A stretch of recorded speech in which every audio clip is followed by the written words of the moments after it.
આજે વિધાનસભામાં વન અને પર્યાવરણ વિભાગની માંગણીઓ પર ચર્ચાનો દિવસ હતો અને અમે નર્મદા જિલ્લાના જે જુનારાજ ગામ છે, 60 ટર્મના સાંસદ મનસુખભાઈ વસાવાનું ગામ છે, 2019માં ત્યાં રસ્તો મંજૂર કરવામાં આવ્યો હતો, પણ વન અને પર્યાવરણ વિભાગ દ્વારા એ બનાવવા દેવામાં નહોતો આવતો.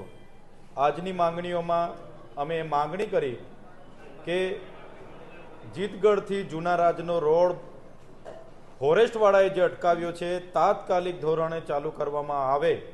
એ માંગણીને ધ્યાને રાખીને માનનીય મંત્રીશ્રીએ આજે જે મંજૂરી આપી દીધી છે એવું અમને સન્માનીય ગૃહમાં આજે ઊભા થઈને જણાવ્યું છે. ત્યારે એ નિર્ણયને અમે આવકારીએ છીએ કે એક સાંસદ 60 ટર્મથી હતા, એમની સરકાર હતી, છતાં એમના સરકારમાં એ પોતે કામ નહોતા કરાવી શકતા, પણ આજે અમે રજૂઆત કરી અને માનનીય મંત્રીશ્રીએ એ રજૂઆતને ગંભીરતાથી લઈને રોડની મંજૂરી આજે આપી છે. ત્યારે એ નિર્ણયને અમે આવકારીએ છીએ અને એ કામ પૂર્ણ થવાથી 8થી વધારે ગામો એ વિસ્તારના છે એમને આઝાદી પછીનો પહેલો રોડ બનશે. ત્યારે એ લોકોને જે સમસ્યા હતી એનું નિરાકરણ આવશે. બીજો મારો ખાસ મુદ્દો આજે સન્માનીય ગૃહમાં હતો. 1968માં ઉકાઈ પરિયોજના બની. એ પરિયોજનામાં જે ગામો વિસ્થાપિત થયા હતા, જેમ કે પાડી, નાલ,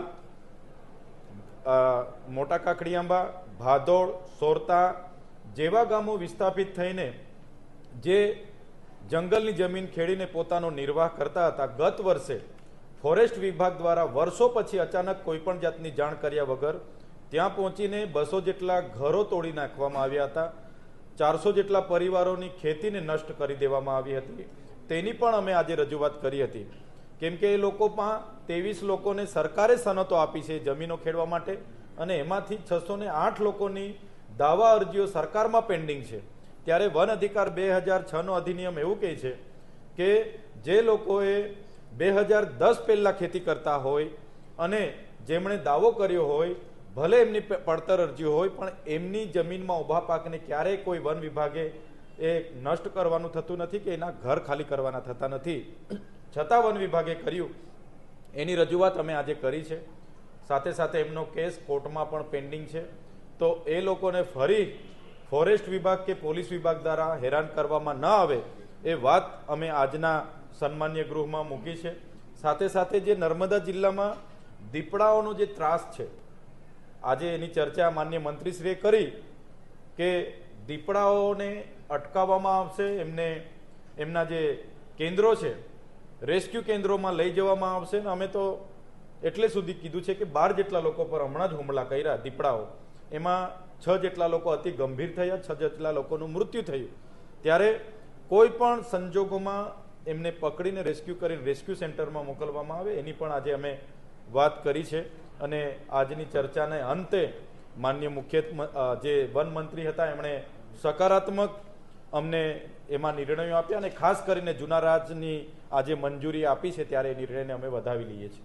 ચેતરભાઈ, તમારી માંગણીમાં રસ્તો 27માં પૂરો થશે કે 29માં, એવી કોઈ ખાતરી આપી છે? કારણ કે બે ચૂંટણી 2019માં આ 16 કિલોમીટરના રોડ માટે 19 કરોડની જોગવાઈ કરવામાં આવી હતી. 2019 પછી ફોરેસ્ટ વિભાગે FCAની મંજૂરી નથી લીધી એમ કરીને અટકાવી દેવામાં આવ્યું હતું. અમે ત્યાંના ગામના લોકો, સાંસદશ્રીનું પોતાનું ગામ હોય એટલે સાંસદશ્રીના ઘરે 2 વર્ષથી આટા મારતા હતા. અમને પણ મળ્યા. અમે ત્યાંથી પદયાત્રા કરી, સરકારને રજૂઆત કરી અને આગળના જે બજેટના સત્રમાં પણ આ બાબતની મેં રજૂઆત કરી હતી. આજે માંગણીઓ પર પણ માન્ય મંત્રીશ્રી અને મુખ્યમંત્રીશ્રીને ગૃહમાં કીધું કે આ ખૂબ જ ગંભીર બાબત છે. એક પૌરાણિક ગામ છે, રાજા રજવાડાનું ગામ છે, 1834 વખતનું ત્યાંનું મંદિર આજે પણ સાક્ષાત છે. છતાં એ ગામે કરજણ ડેમમાં યોગદાન આપ્યું હોય અને એ ગામનો રસ્તો ના બનતો હોય, બહેનો જ્યારે પ્રસૂતિની પીડા ઉપડે અને ઝોલીમાં લઈ નીકળવું પડતું હોય, સપ ડંખ મારે એટલે રસ્તે મૃત્યુ થતું હોય, એમ્બ્યુલન્સ ના પહોંચતી હોય, અને સાંસદનું પોતાનું ગામ છે એવું મેં કીધું કે ચાલુ સરકારના 60 ટર્મના સાંસદ મનસુખભાઈનું ગામ છે અને એને ધ્યાને રાખીને ગંભીરતાથી એ લોકોએ આજે જ ગૃહમાં માન્ય મંત્રીશ્રીએ ઊભા થઈને કીધું કે આજે જ મંજૂરી આપી દઈએ છે.